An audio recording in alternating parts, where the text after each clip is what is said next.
Welcome to the film autopsy of Contagion.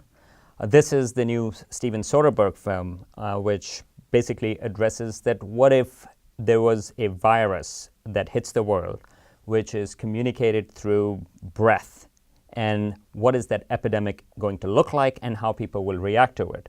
Ultimately, this is a film where a number of Oscar winners suffer through all these viruses, and they are dealing with this problem. Well, that said, this was certainly not a Michael Bay version of an epidemic disaster film.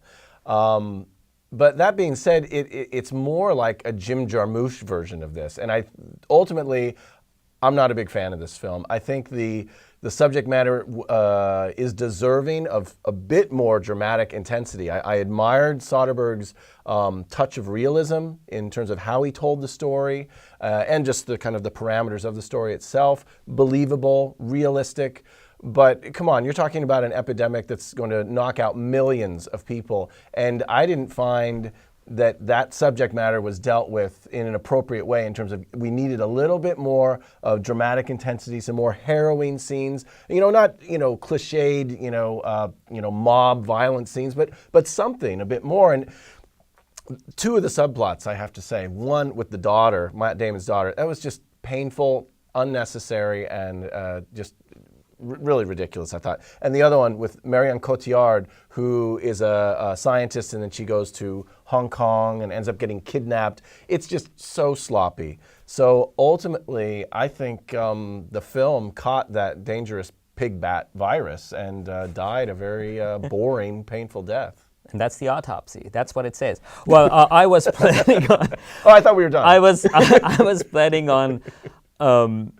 saying that, well, I kind of didn't like the movie, but now that you have put it that way, I may end up defending Steven Soderbergh a little bit for this film. And the reason is because this is one of those topics that is hard to communicate, and yet it is important because this is one of those things. We've had H1N1, we've had SARS flu, and actually this particular movie, the virus in itself, the inspiration of this virus comes from a particular fever that broke out in the late 1990s in Malaysia. So this is actually, it had science advisors, and I'm going to talk about that in a second. But as a public service, and I know that your movie should not be about public service, but this is a serious epidemic film, and they wanted to take a stab at it. How would things turn out if a real epidemic hits us? And so in that context, the film's anti-Michael Bay approach to it is good. Now, does it work at the human and human relations level, for example, with Matt Damon, who plays one of the main protagonists in this one? I agree, it's not working well. Matt Damon is wonderful. The performances overall are quite very good. And the Marion Cotillard digression, I agree, that also takes away, and that was quite annoying with that. But I would actually bring up Kate Winslet. So she plays one of those researchers who are actually trying to investigate how it is spreading and if, for example, what is the level once the virus hits. You have to figure out, well, how fast it will be expanding, what will be its impact. And I thought that sort of like set of her research aspects to it when she is communicating with people, that was almost like a detective story. She was trying to recreate how it is transmitting. And Marion Cotillard also, before being kidnapped, she was also looking at video testimonies, video recordings of where Gwyneth Paltrow, who plays Matt Damon's wife, when she dies initially, so they're trying to trace... She dies? That's right in the beginning. We can actually give up that. Okay. And they are retracing her steps of that how she was infected by that. I thought that detective element aspects to that were wonderful. Kate Winslet, when she goes up north and the locals are not happy to the fact that, well, she is trying to tell people to protect them. I think those tensions were wonderful. Yeah, and I think that comes out of, I mean, in a way, it reminds me of Ocean's 11 because there's kind of a caper that needs to be solved here. And so all these different creative minds are attacking it from different angles, just like an Ocean's 11 film, but, you know, much heavier and not as interesting. And I'm saying that about an Ocean's 11 film. Here is one thing I will give the film, is I think it provides an interesting way of beginning a discussion about the role of federal agencies, nonprofit federal agencies, especially in, you know, with our considering our current political situation and different attitudes towards funding things that don't seem to have a bottom line.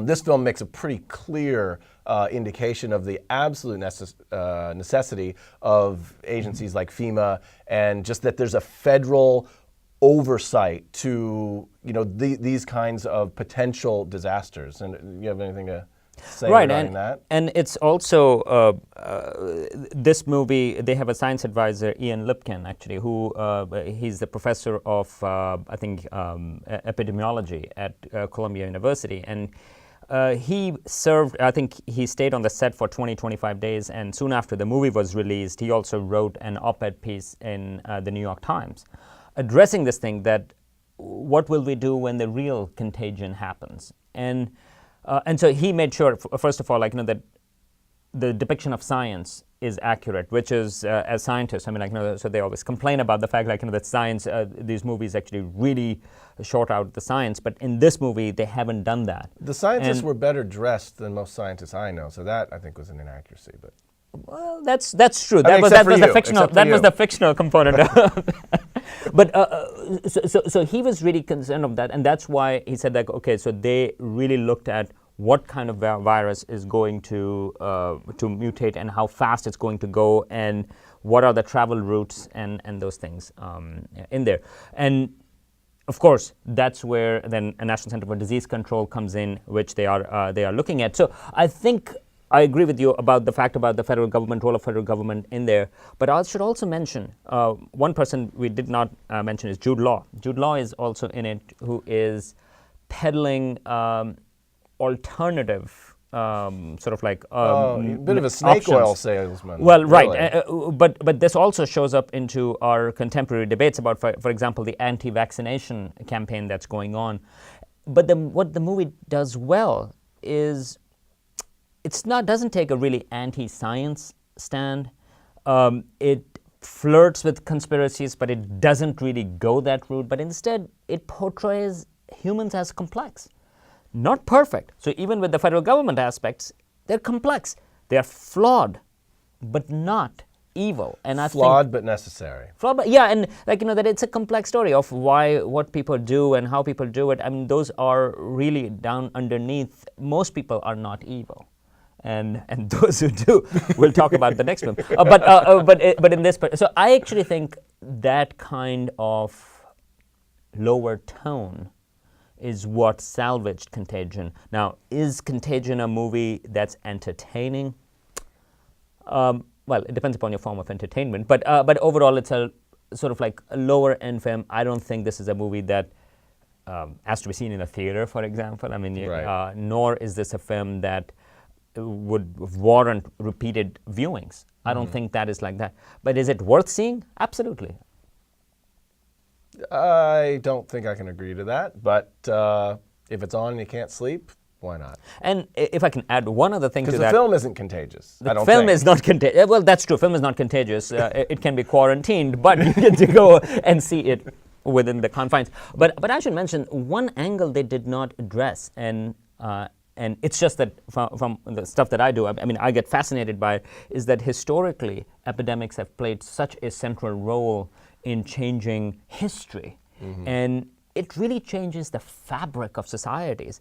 I think that would have been a really interesting angle. I know this movie was not about that, but it could have been. If you kill, or if a virus kills millions of people within a few weeks, what will happen to the structure of society? And I'm not talking about sort of like, you know, the people going out and robbing places. No, but fundamentally, what happens? Which places get hit more? Which places get hit less? For example, I mean, here the connection is between the U.S. and Hong Kong and Europe. what about some places that won't get it? Maybe Australia. I mean, I don't know. Right. But and what would be the impact of that? I know that's a different movie. Maybe it's a sequel. But I was like, whoa, that's a fascinating. A fascinating concept thing Steven Soderbergh didn't do. can still do it.